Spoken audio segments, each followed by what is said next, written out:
Well, joining us now for more on the elections in India is the editor-in-chief of Foreign Policy, Ravi Agrawal. Ravi, great to see you. And just in advance, we are waiting to hear from President Biden. So apologies in advance if I have to interrupt. But look, let me pick up really what we heard there from Ivan Watson. It is an historic third turn, but certainly, Ravi, not the kind of landslide that Modi was looking for. What do you make of the results, and how much does this challenge, Ravi, the cult of Modi? It really challenges it. I mean, when is a win not a win? It's when you were expecting a lot more than you got. And that's basically what's happened here.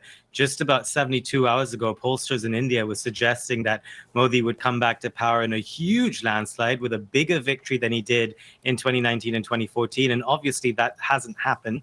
It is very, very likely that he will come back to power, as Ivan said, but he'll need a coalition partner or two or three. And that means that he will be much weaker as a leader than he's ever been. You will know from having covered elections in the UK and elsewhere, Israel, that coalition governments tend to be weaker. They tend to be less certain about how they want to govern. And that's what we're going to end up seeing in India.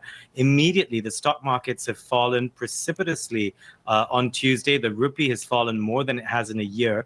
And much of that is because investors were hoping for stability. They were hoping also that in having just one party in power, there would be sort of a direct kind of relationship between them and the government, and they'd have certainty. They don't have that anymore. But this is, in a sense, a win for democracy, in that all of the activists who've been critical of Modi now get to have more say. And as you're speaking, we're just seeing now the India's election authority, Ravi, has confirmed a victory for the coalition. This just come through for Prime Minister Modi's alliance. You know, and you're right. I mean, his victory, his margin of victory shrunk. And so this coalition, what kind of shape do you think it will take? And the challenges that he may face in pushing through some key legislation here, Ravi? Yeah, I mean, Modi often just shunned Parliament. He's going to have to show up in Parliament a lot more than he did before. He's going to have to care a lot more about what other people think. Modi often installed technocrats, favored sort of people in key positions in his cabinet. All of that is going to have to change at least a little bit. He's going to have to be more consultative.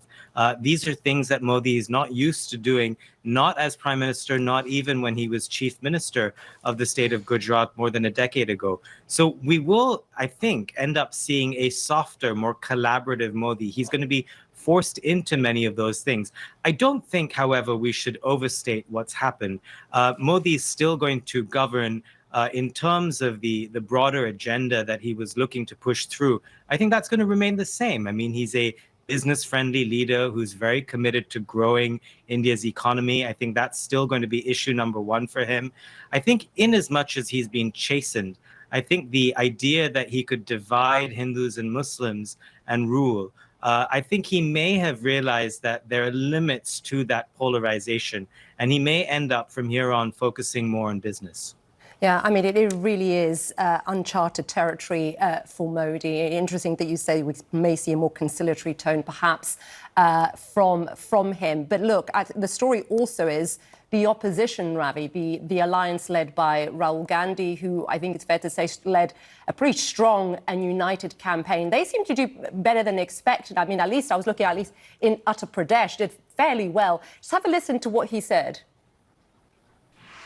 The country has unanimously and clearly stated, we do not want Mr. Narendra Modi and Mr. Amit Shah to be involved in the running of this country. We do not like the way they have run this country. We do not appreciate the way they have attacked the constitution. We do not appreciate the way they have run this country for the last 10 years. So that is a huge message to Mr. Narendra Modi. So, I mean, given that they've done fairly well, I wonder how much he has a point there. I mean, how much of Modi's campaign was built around the cult of Modi, this hubris, Ravi, around him. How much do you think this challenge, not just that, but also his anti-Muslim agenda and rhetoric here, where do you see the opposition? So two things can be true. I think Modi may have overstated his position. This is clearly a moment of hubris. But I think for the opposition to tout this as a win is also a step too far. They have lost. They are not in power. and they won't be in power. So, as far as what Rahul Gandhi is saying goes, he won't be in power for at least another 5 years. I think the way to look at this, however, is that the deck was stacked against the opposition.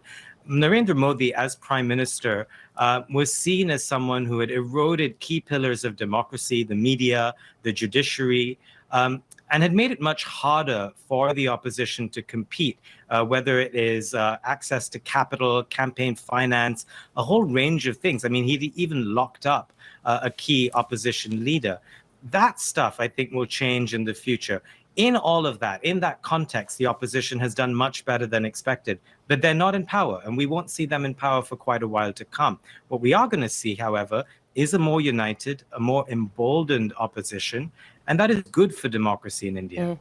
Yeah, indeed. And what we, just to reconfirm and just recap for our viewers who are joining us, the breaking news that we've had in the last few minutes, that the India's election authority has in the last few minutes confirmed a victory for the coalition headed, of course, by Prime Minister Narendra Modi. We did hear from Narendra Modi earlier, and we know that they're heading into the majority. They needed a majority needed with 272 seats. Ravi, appreciate. I'm going to wrap up.